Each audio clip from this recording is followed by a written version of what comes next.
Welcome to the CS Sports Talk, the ultimate arena where sports passion meets the strategic game of business and marketing. Your hosts, Shawn and Lily, are here to kick off an exhilarating journey, diving deep into the heart of sports, and then taking that sprint into the world of business and marketing. Whether you're a sports fanatic, a marketing guru, or someone who loves the thrill of the game, you're in the right place. Get ready to explore, analyze, and celebrate the dynamic intersection of sports and business. The game is on, and the CS Sports Talk starts now. And welcome back, everybody. What episode is this? I was just thinking, was it 19? Oh, wow. Well, 19. we've missed you guys. It's been 19. It's been a couple weeks. It has been. We've been pretty busy here. Yep. But we're happy to be back and get in an episode this Thursday. I know it's not a Monday, but we do have some fun things to talk about today. But where's Aaron? Aaron, he actually has taken up a new hobby. Yeah, he likes to do that pretty often. Spelunking. Okay. Spelunking is Why don't you explain to our audience what that is? Because I definitely know what that is. Diving into caves, isn't it? Oh, yeah. Isn't it? Spelunking?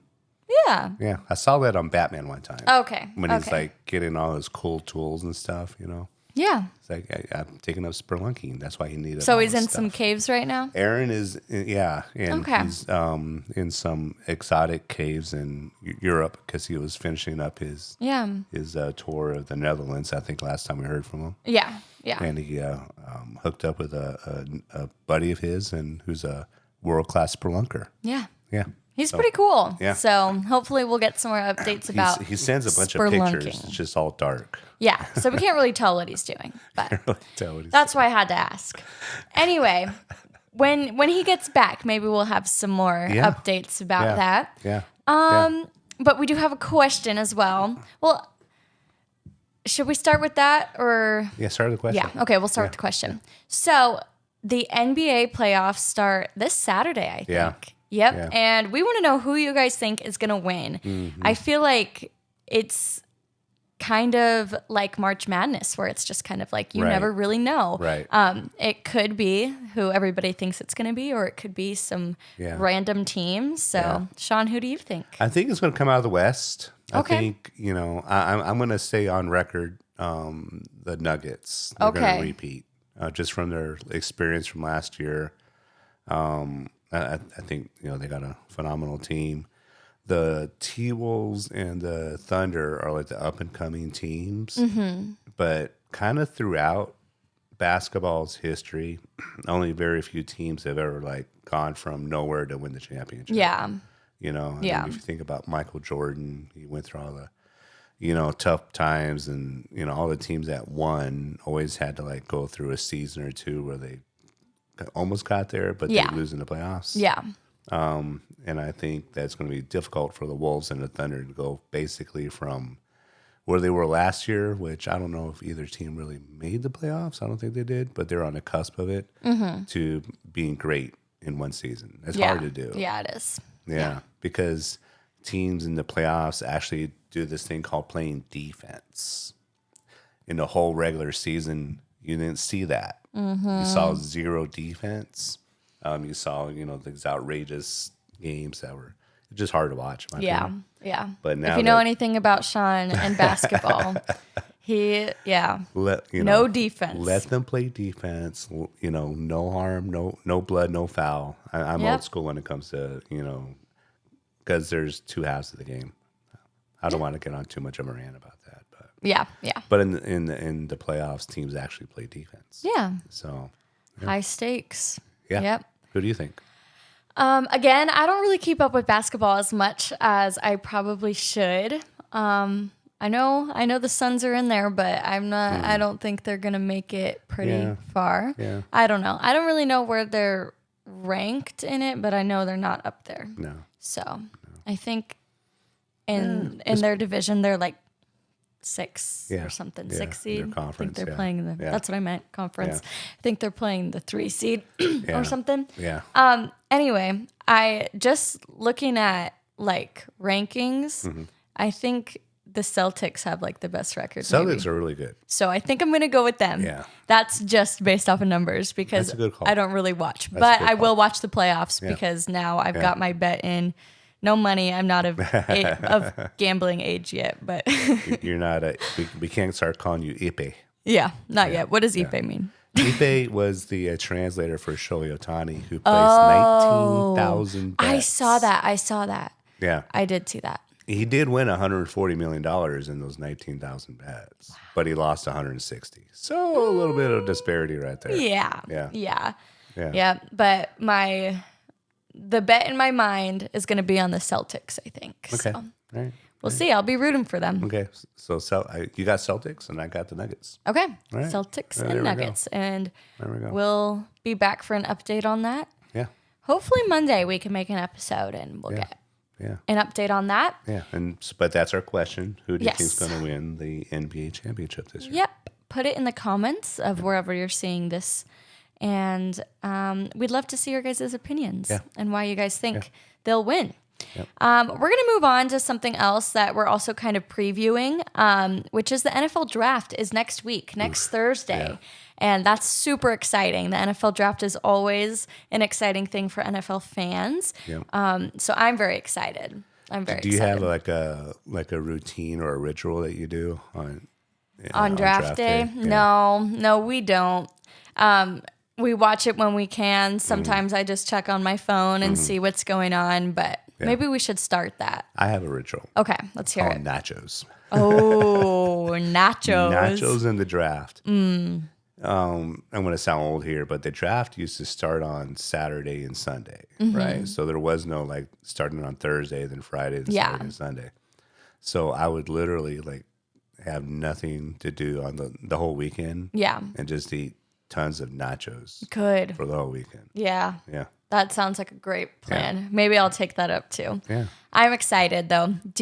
Who do you want the Cowboys to draft? Sean's a as Cowboys fan if you didn't know. As it is, I'm not even making like every year I like speculate who the Cowboys and they're going to draft or whatever.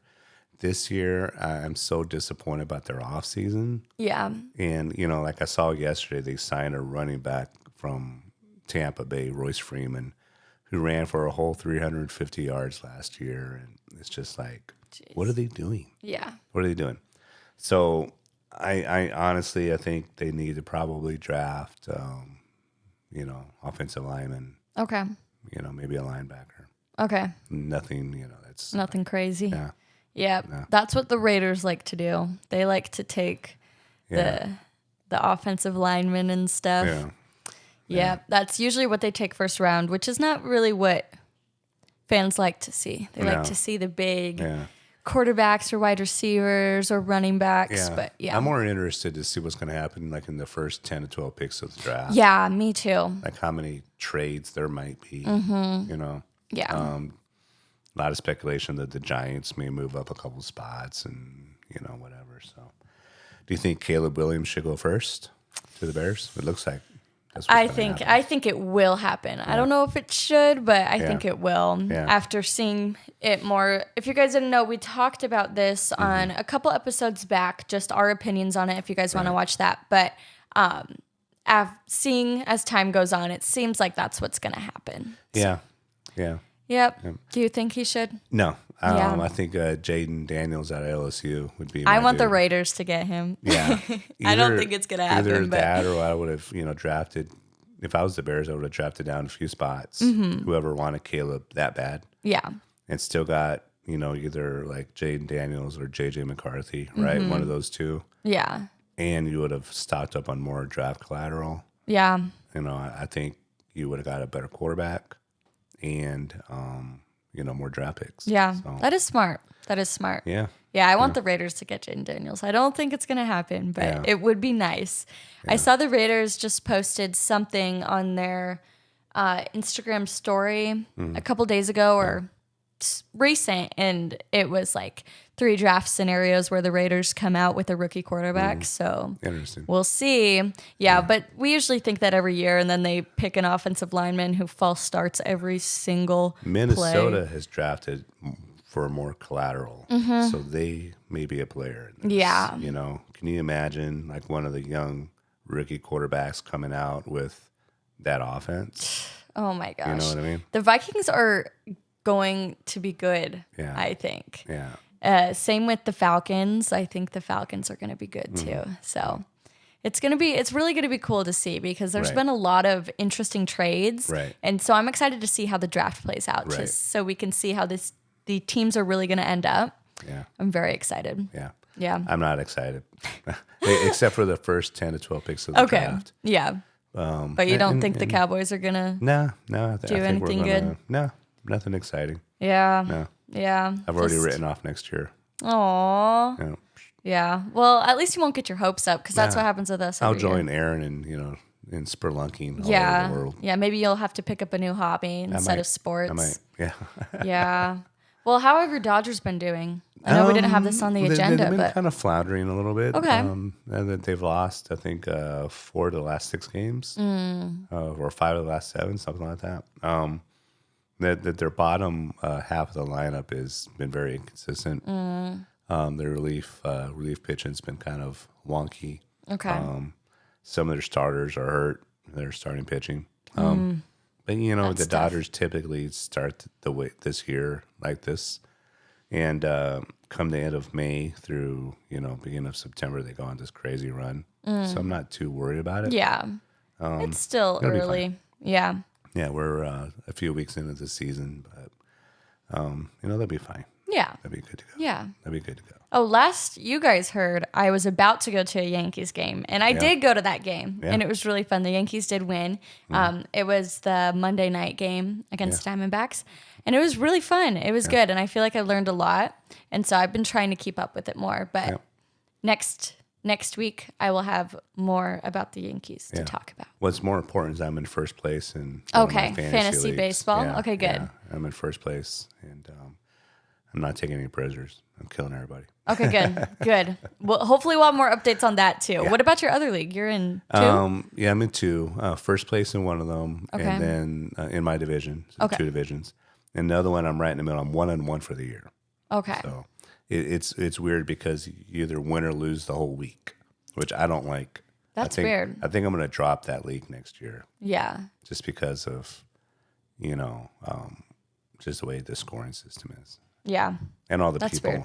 people in the league are little babies too. So when you beat them, they get mad. Grown men / babies. Yeah. That's funny.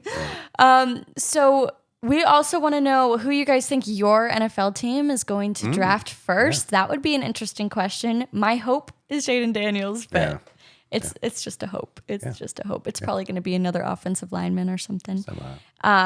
So let us know who you guys think your NFL team will draft, and if they will draft good, because Sean's answer to that is boring. Yeah, they will draft boring. Boring. The next thing we've got to talk about is some UFC. The fights have been pretty entertaining, I would say. I got to watch a couple fights on Saturday. Yeah. I didn't watch the headliners, but I did watch a couple, and it was interesting because they were all really fun to watch. UFC 300 was crazy. Yeah, it was good. It was crazy. It was the greatest ever, I think. It was just every fight, even, typically even for like a big UFC or whatever, night, the first fights are always kind of the up-and-comers. Yeah. But every single fight on this card were legends. Yeah. And it was, it was just phenomenal. A lot of really great fights, great performances. Max Holloway and Gaethje is just like, wow, what a fight. Yeah. Yeah. Justin got his butt kicked for most of the fight, but just that last 10 seconds when Max puts everything on the line, points down to the mat and says, hey, I'll give you a shot. Yeah. Yeah. And just knocks him out in the last second. Yeah. That was crazy. I didn't watch that whole fight, but I saw the clip of the last part, and oh my gosh. Yeah, I mean, Max had everything to lose. Yeah. And he didn't care. It's Yeah. like, all right, It's like, I'll give you let's one fight. more shot here. Yeah. One more shot. Yeah. So it was a great fight. Max looked phenomenal. He looked like vintage Max Holloway, and That was probably my favorite performance. I am a big Alex Pereira fan. So I was really pulling for him against Hill in the last fight. Yeah. And God, that was another just great first round knockout. Wow. Just loved it. Yeah. Loved Knockouts are always so fun to watch. Yeah.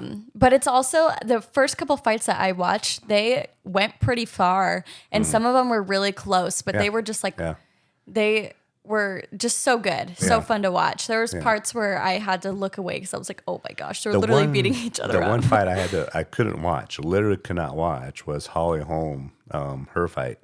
And, Shawn was telling me about this. I didn't watch this fight. Yeah. I'm drawing a blank on her opponent, but she is phenomenal. And she's, she put on 20 pounds from the night of the weigh-in to the next day. Mm-hmm. And that's crazy. That's especially for a girl to do is crazy. Yeah. It was brutal. And Holly Holm just got knocked around like she was nothing in there. Jeez. And I was like, she's gonna get snapped in half. Oh my gosh! How many rounds did it last? Just 2. Okay. Just 2. Okay. Yeah. So. Didn't take it too far. Yeah. Jeez. I'm going to have to watch that one because the way Shawn was explaining it to me earlier this week, oh my gosh.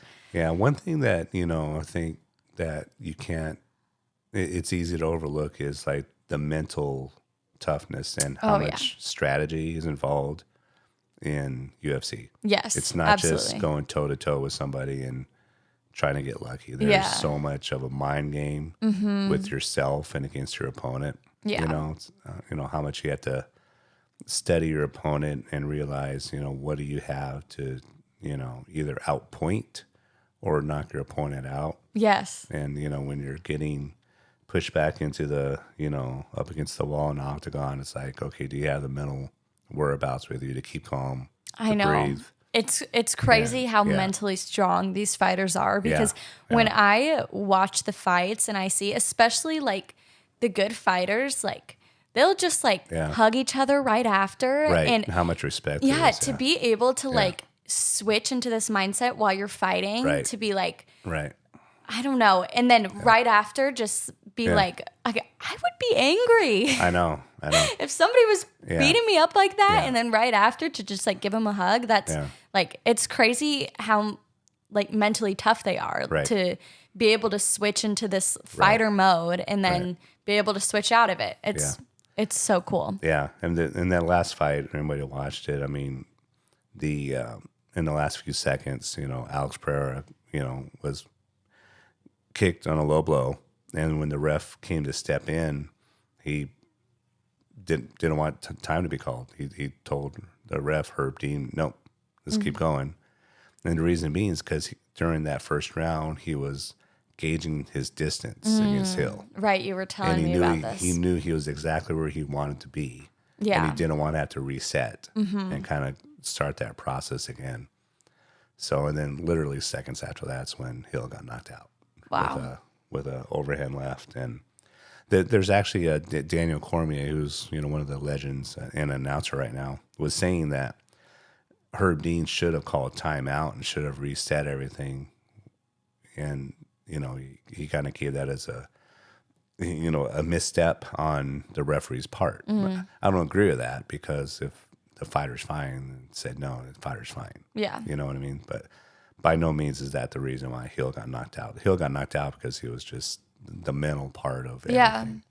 And then leading up to the fight, and Pereira said this, everything's fine, a lot of respect, but Hill said, I forgot what he said, but he said a few things about Pereira that disrespected him. Yeah. So I don't know if you see that a lot too. I don't know if you've seen the stare down in the weigh-in the night before, but Pereira's out and the whole Brazilian. Yeah, I actually did see that. Oh my God. I feel like they were playing that clip multiple times throughout the other fights too to kind of prepare for that one. And I was like, ooh. He's so intense. Yeah. But that's a big part of it too. Kind of putting on this act that that might be how he is in real life. I don't know. But being this tough. To get in the other person's head. It's really a lot about mental. And I know I could not do that. I think it's on an opponent by opponent basis, but I think if I was a fighter, I would not want to add any fuel to the fire. Yeah. Yeah. In one of his last fights, McGregor added a lot of fuel to the fire against Dustin He likes Poirier. to do that. and Poirier kicked his butt. Yeah. You know, and I feel like it makes it more embarrassing. Yeah. I don't know. Yeah, That's how I see it, but I'm not a fighter. McGregor crossed the line. He was talking about Poirier's wife.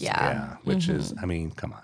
Yeah. So you just, If there's some things you don't talk about. if you want to talk about fight. a funny haircut or whatever. Exactly. But family and stuff, don't want to cross that line. Yeah.